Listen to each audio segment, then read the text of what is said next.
হে everybody, good morning, শুভ দশমী সকলকে। আমার যারা যারা ভাই বোন বা বন্ধুরা দেখছো এই মুহূর্তে আমার এই ভিডিও, তাদেরকে প্রত্যেককে আন্তরিক ভালোবাসা এবং বড়দেরকে জানাই কোটি কোটি প্রণাম। So welcome to the fourth day of the series Wheels on Wheels, and today is the day to say a hi goodbye to Deohari, and especially to the Eja Besha Cafe in which we were residing for the past 2 days.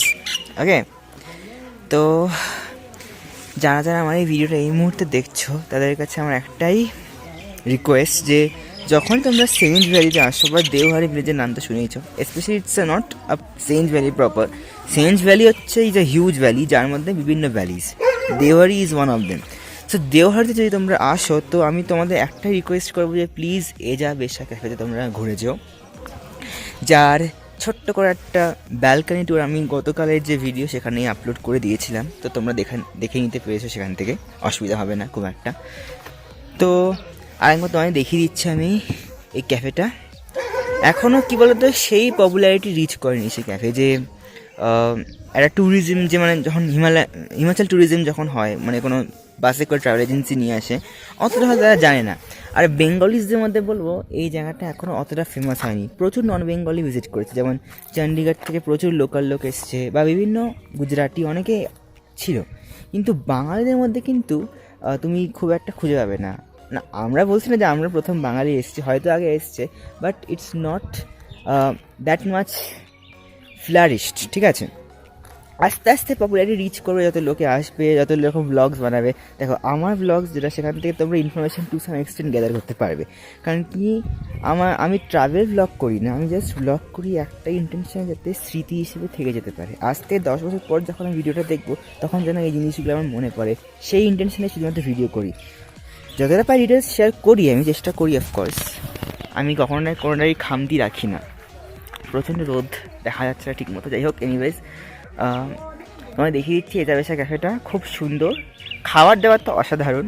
রাড়া mutton ছিল, রাড়া chicken ছিল, তারপরে না এখানে একটা special ডাল হয়, ওটা বিভিন্ন জিনিস দিয়ে করে। তারপরে কি, আমার মানে হয়তো রেসিপিটা সিম্পল, মুসুর ডাল, তারপরে তোমার কি বলে ধনে পাতার গুঁড়ো, ধনে পাতা, কাঁচা ধনে পাতা, তারপরে অনেক মানে দিশে, মানে যা মশলা আমরা ইউজ করি রান্নাতে সেগুলোই হয়তো ইউজ করেছে, কিন্তু একটু অন্য ওয়েতে, যার ফলে টেস্টটা আরও ফুটে উঠছে।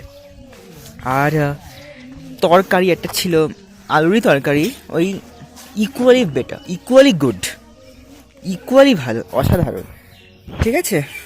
তো খুব খারাপ লাগে, 2 দিন থাকলাম, মন খারাপ লাগছে। এখানকার একটা সবার থেকে আরেকটা জিনিস বলে দিই, মন্দির।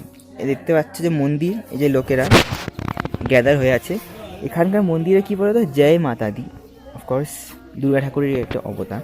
কিন্তু এখানে ছবি বা ভিডিও তোলা রেস্ট্রিক্টেড। তুমি নিজে ভিডিও করতে পারো, সেলফি তুলতে পারো, নিয়ে ছবি তুলতে পারো, কিন্তু মন্দিরের কোনো ছবি তুমি তুলতে পারো না। এবার জানি না এটা ভবিষ্যতে রেস্ট্রিকশনটাকে রিমুভ করবে কিনা, কিন্তু এখনও পর্যন্ত কিন্তু রেস্ট্রিকশনটা ইম্পোজ হয়ে আছে যে তুমি মন্দিরের ছবি বা ভিডিও তুলতে পারবে না। এবার জানি না কেন, হয়তো কোনো সংস্কার আছে। দেখো এজা বেশা ক্যাফেটা হালকা করে আমি দেখিয়ে দিচ্ছি। দেখো আমি মন্দিরের দিকে আমি নিয়েই যাচ্ছি না ক্যামেরাটা, ভগবান জানি কী বলবে।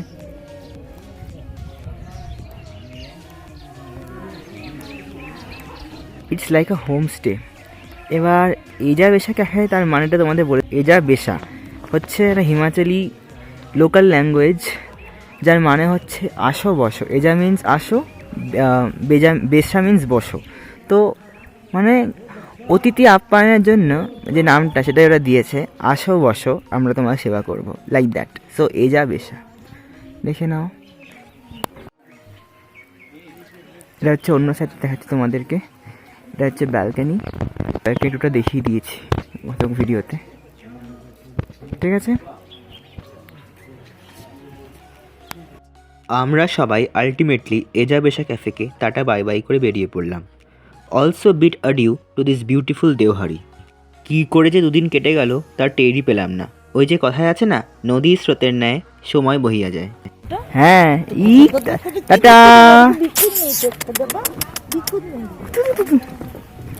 না, আমাদের পুরো ট্যুরের স্বাদ দিয়েছে, একদম সাথী। টাটা। কেমন একটা লাগছে জানেন এই গ্রামটাকে ছেড়ে চলে যেতে? এত জমজমাট একটা গ্রাম। যাই শেষ একবার দেখে নিই, আর আপনাদেরও ঝলক দেখিয়ে দিই এই গ্রামের। আমরা রাংচা পুরোপুরি পৌঁছানোর আগে মাঝে একটা জায়গায় থামবো, মণিকরণ বলে। ওখানে একটা গুরুদ্বারা আছে, মণিকরণ সাহিব।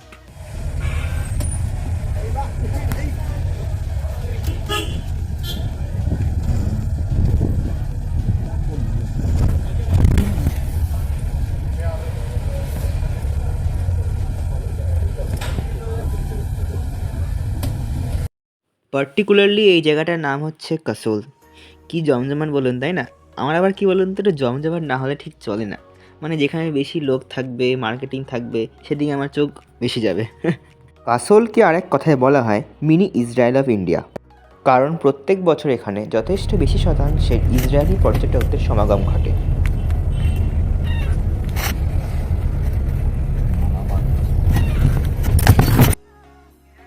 তো চলুন আবার বাকি কথা হচ্ছে মণিকরণ সাহিবে গিয়ে। মনে হয় জানেন পৌঁছে গেছি, তো ওখানে গিয়ে কথা হচ্ছে। Friends, finally reached Manikaran.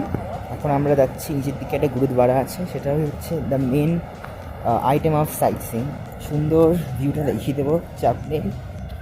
ওকে, তো চলো আবার পরে কথা হচ্ছে, গুরুদ্বারা দেখাচ্ছি। ওকে।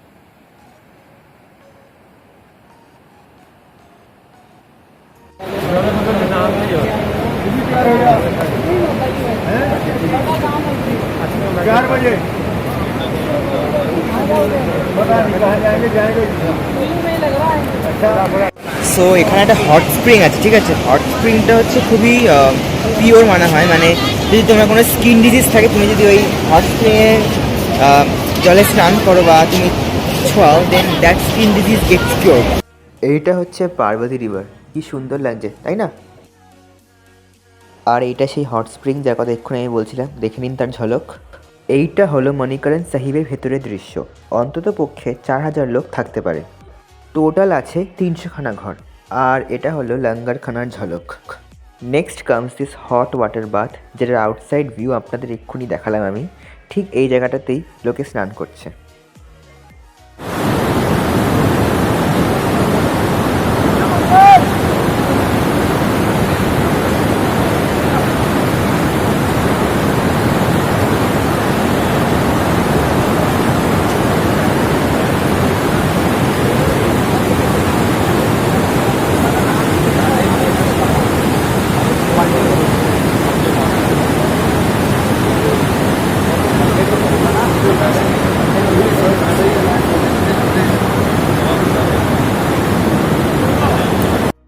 এইবার বাকি ডিস্টেন্স কভার করতে হবে, নইলে আবার ওদিকে রাংচা পৌঁছাতে লেট হয়ে যাবে।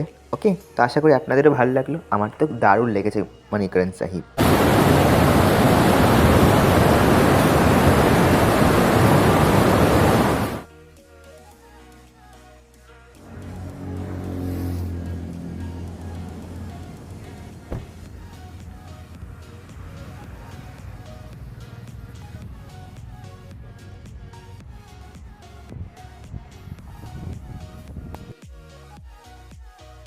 অনেকটা পথ অতিক্রম করবার পরে না বড্ড খিদে পেয়ে গেছে। বুঝতেই পাচ্ছেন এতক্ষণ গাড়িতে থাকার জন্য খুবই হেকটিক লাগছে, ভীষণই টায়ার্ড, ঘুম ঘুম পাচ্ছে, প্লাস খিদে তো পেয়েছে অফকোর্স। তো ভাবলাম এখানটা লাঞ্চ সেরে নিই। অ্যাটমসফিয়ার দেখে তো বেশ ভালোই লাগছে, এবার জানি না খাওয়া দাওয়া কেমন হবে। তবে আমার এটা অবাক লাগলো যে আমাদের বাদ দিয়ে কিন্তু আর অন্য কোনো লোক ছিল না। একই বাদ দিয়ে দেখিয়েছি। ঢালা দাও, ঢালা দাও, শুরুতেই ঘেমে গেল।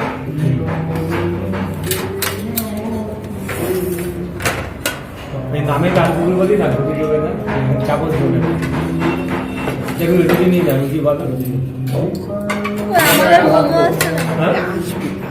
রুটি নিয়ে না, রুটি খেয়ে নেবো একটা অসুবিধা। দেখো, দাম বেশি হলে খাবার যদি ভালো হয় তাহলে মানা যায়, কিন্তু এত জঘন্য খাবার আমি না জীবনে আজ অব্দি খাইনি। মানে সত্যি মাথাটা গরম হচ্ছে। মোমো অর্ডার দিয়েছিলাম 2 প্লেট, প্রথমে দিল 1 প্লেট, ঠিক আছে, ভুল শুনেছে। ভাই এইটুকু এইটুকু মোমো, তার মধ্যে আবার আটার ডেলা, মানে কিচ্ছু টেস্ট নেই ভাই। লাঞ্চে পেট ভরেনি, আমি যদি পেটে বললে না একদম মুখটাই বিগড়ে দেবে।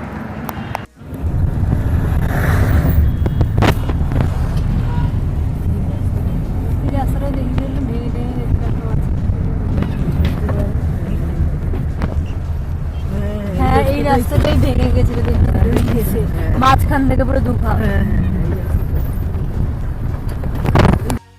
প্রথমত ওই জঘন্য লাঞ্চ করে তো একদম মাথা গরম হয়ে গেছে, কিন্তু যখন এই ভিউটা দেখলাম তখন সব ওই মাথা গরম দূর হয়ে গেল। প্রবলেম শুধু একটাই, খুব তাড়াতাড়ি সন্ধে হয়ে যায়।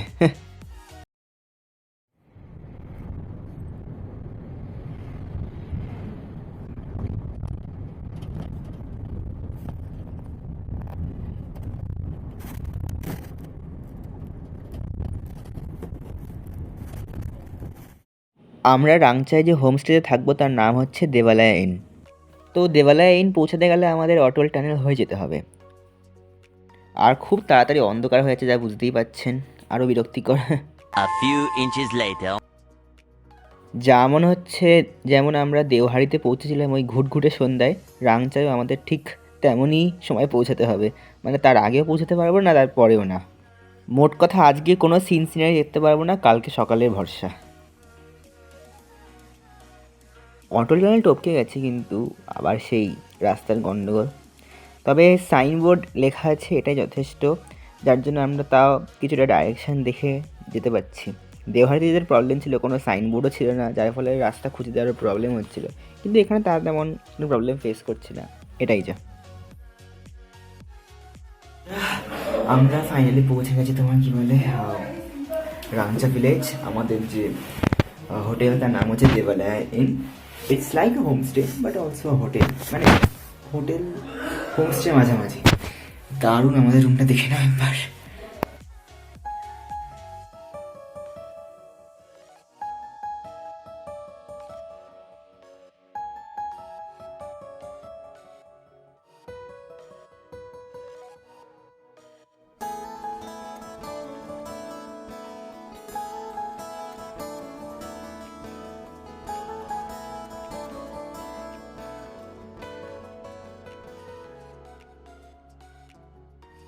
এরকম রিমোট জায়গায় এত সুন্দর ফেসিলিটি এক্সপেক্ট করাটাও আমি মনে করি অসম্ভব, কিন্তু চোখের সামনে দেখতেই পাচ্ছেন।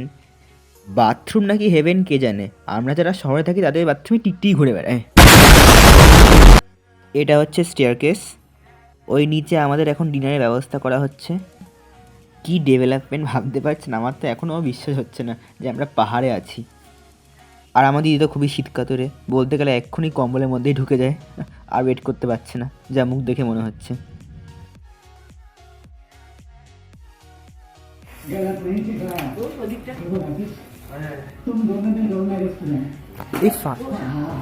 হ্যাঁ ভালো, কিন্তু জানি না জিনিসটা।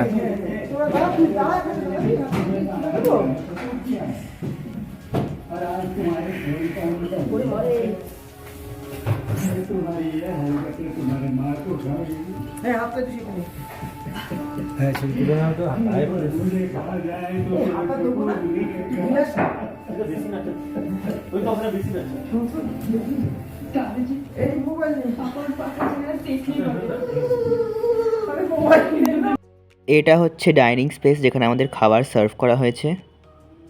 সবার থেকে যেটা আমার অ্যাট্রাক্টিং লাগলো সেটা হচ্ছে এই ফায়ার প্লেস। মানে ঠান্ডাকালে বুঝতেই পারছেন একটু হাত শেখা জরুরি, মানে গরম করার জন্য, তো এই জায়গাটা ভীষণ ইম্পর্ট্যান্ট।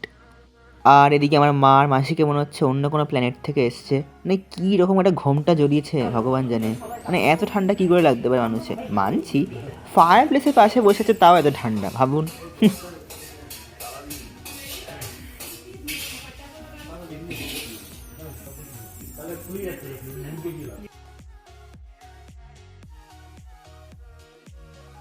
এত যে কষ্ট করে গাড়ি করে ট্রাভেল করে এলাম, এখন মনে হচ্ছে সবটাই সার্থক। তো আর কথা বলতে পারছি না, আবার কাল দেখা হচ্ছে। বাই বাই, ভালো থাকবেন সবাই।